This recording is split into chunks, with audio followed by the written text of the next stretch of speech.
Hello students, a very happy morning to all of you. Welcome to English online class. Today we will be learning the book exercises from chapter 8, A Girl Called Manu. So do you remember about whom did we learn in this lesson? Yes, we studied about Lakshmi Bai, the Rani of Jhansi, who was a brave young queen who was known for her heroism. And she was also a leading figure, a great woman who fought against the British in 1857, and she is remembered for her bravery and her sacrifice. So we already studied about this lesson and the book exercise is yet to complete. So today we'll be learning the book exercise. So I want everyone to take your English books now. Students, take your English books and turn your English books to page number 71. 71 is chapter 8, A Girl Called Manu. So quickly turn your books back to the exercises which is given in page number 76. So in this book exercise, in vocabulary part, they have given the synonyms.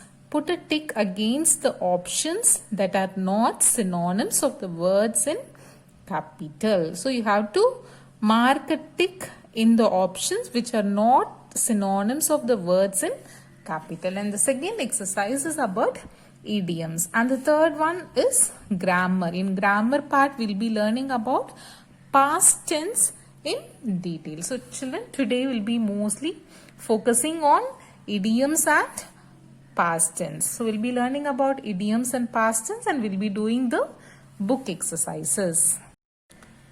First, let's learn about idioms. What is an idiom? An idiom is a group of words in a fixed order. So idiom is nothing but a group of words. Idiom is a group of words. For example, it's raining cats and dogs. So it is a group of words.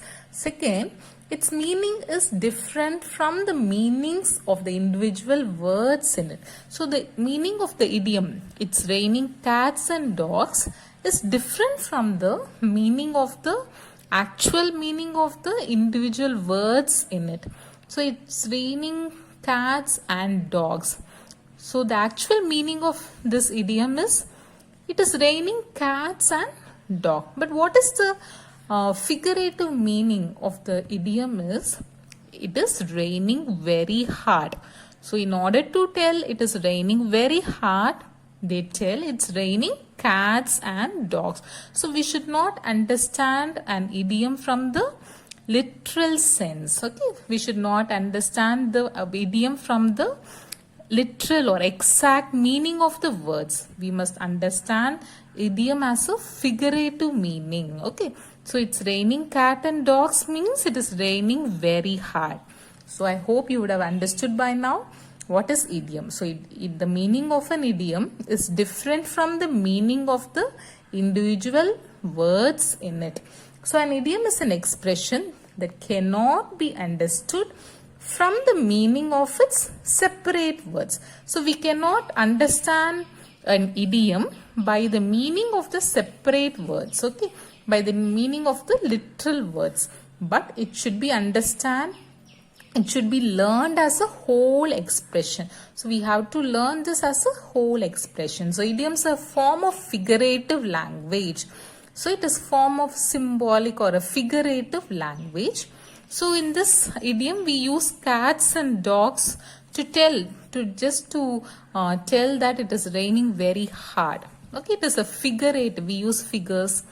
So it is a figurative language to express something. Okay, so these words cannot be taken literally. The actual meaning of the words cannot be taken, but the figurative meaning must be understood from this. So it's raining cats and dogs means it is not raining cats and dogs, but the actual meaning of this idiom is it is raining very hard. So instead of telling it is raining very hard, we can tell it's raining cats and dogs. So let's look at some other examples. This cake is out of the world. So imagine you are eating a cake and you say that this cake is out of the world. So it doesn't mean that the cake is floating somewhere in space out of the world. But the actual meaning of this idiom is this cake is very delicious. Okay. So instead of telling this cake is very delicious, we can express this in a figurative language. We can say it as this cake is out of the world. Next one, turning point. Turning point is also a idiom. So turning point is not the place we turn in roadside or not like that. Even though the actual meaning of the word turning means a place where you turn. Point is a place. Okay, so turning point means it is not the place where you turn. But the meaning of this idiom is a very important moment. So we say, this was the turning point in my life. So turning point, the meaning of the idiom turning point is a very important moment. So what are idioms? Idioms is a group of words and the meaning is different from the meaning of the individual words in it. So you must always remember, we should not consider the exact meaning of the words, but we must take the figurative meaning of the idiom. So now let's do the book exercise which is based on idioms. Students, you can turn your English textbooks to page number 77, exercise E. So fill in the blanks with correct words from the box to complete the idioms. Then match them with the correct meanings. So you have to select a word from the box and complete the idioms given here. First one, turning. So turning point. And the meaning of the idiom turning point is not the place where you turn. It is a very important moment. So the meaning of idiom turning point is a very important moment. Second one, take over. So take over means not taking something from your friends. Okay, this take over. The figurative meaning of this idiom is capture. Take over means capture. Third one, tragedy in store. So what is meant by the idiom tragedy in store? Tragedy means some bad thing. Okay. So tragedy in store means something very sad that is to happen. And fourth one, make matters worse. So the meaning of this idiom is spoil things further. Let someone down. And meaning of this idiom is not you're putting someone under your table or under your chair or putting them down. The idiomatic meaning is let someone down. Is disappoint someone. Sixth one, make history. Okay. So the idiomatic meaning is do something great and important. So make history means do something great and important. So next we'll be learning about grammar, past tense in grammar. In today's class, we are going to learn about simple past tense, past perfect tense and past continuous tense. Okay, what is simple past tense? It shows an action that took place in the past, which means an action that has already happened. An action that has already happened in the past. And the structure for framing a sentence in simple past tense is subject plus the verb in past form. For example, I walked to school today. So I is the subject here. Walked is verb in past tense. Okay, verb in past tense. Walked to school today. I ate my lunch in the cafe. Ate is a past form of verb. Third one, I saw my friend in the shop. So I is subject, saw is again the past form of a verb. So I saw my friend in the shop. So you must remember that irregular verbs like eat, see have their past form which you must know. The past form of eat, the verb eat is ate, and the past participle form is eaten. see is present, saw is past, seen is past participle. So you must remember the past form of irregular verbs. So next is past perfect tense. Past perfect tense is used to talk about an event that took place in the past without saying when it took place. So the structure is subject plus had plus verb in past participle form. For example, I had finished my homework. So I is subject, had plus the verb in past participle finished my homework.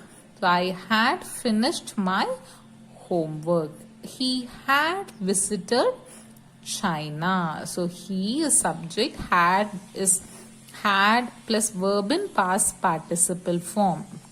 Okay, he had visited China. So next is past continuous tense. So it is used to show an action that was going on for some time in the past. So it is used to describe a past action that was ongoing. Okay, a past continuous tense is used to show an action that was going on for some time in the past. Going on for some time is an ongoing action.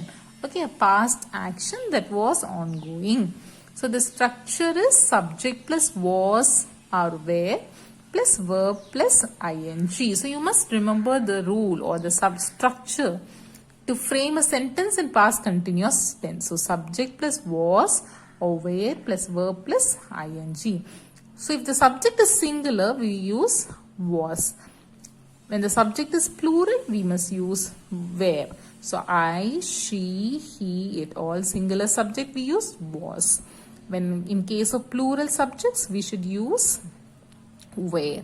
They, we use were. So in case of you should use were. You should not use was. Okay, in you should use were. So examples, people were dancing with joy. So people is plural subject. So we use were, dancing. So verb plus ing. Dance is verb plus ing with joy. I was working all day to finish my homework.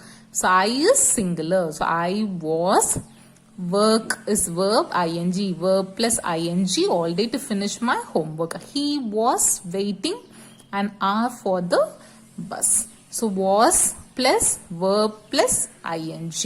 So the structure for past continuous is subject plus was or were plus verb plus ing.